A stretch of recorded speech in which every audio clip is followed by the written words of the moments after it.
முதல்ல நவராத்திரி எப்போ வருதுன்னு முதல்ல சொல்லிடுறேன். இந்த ஆண்டு செப்டம்பர் மாதம் 22ஆம் தேதி ஆரம்பித்து அக்டோபர் மாதம் 2ஆம் தேதி வரைக்கும் நமக்கு நவராத்திரி இருக்குது. 9 நாள், கடைசி நாள் தசமி அன்று 2ஆம் தேதி வருது, முடியுது.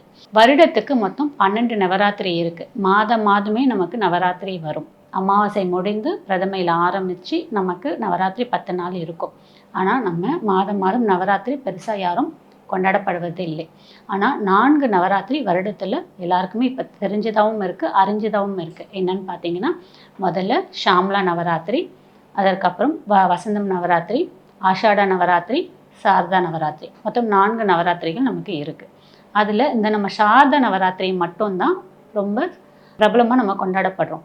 ஏன் அப்படின்னா, அது புரட்டாசி மாதத்துக்கு அமாவாசை, மாலி அமாவாசை முடிந்து மறுநாள் வரக்கூடிய இந்த சாரதா நவராத்திரி தான் நம்ம கொலு வச்சு நவராத்திரியை கொண்டாடப்படுது. உலகம் முழுவதுமே வேறு ஊர்லலாம் நமக்கு தசரா சொல்லுவோம்.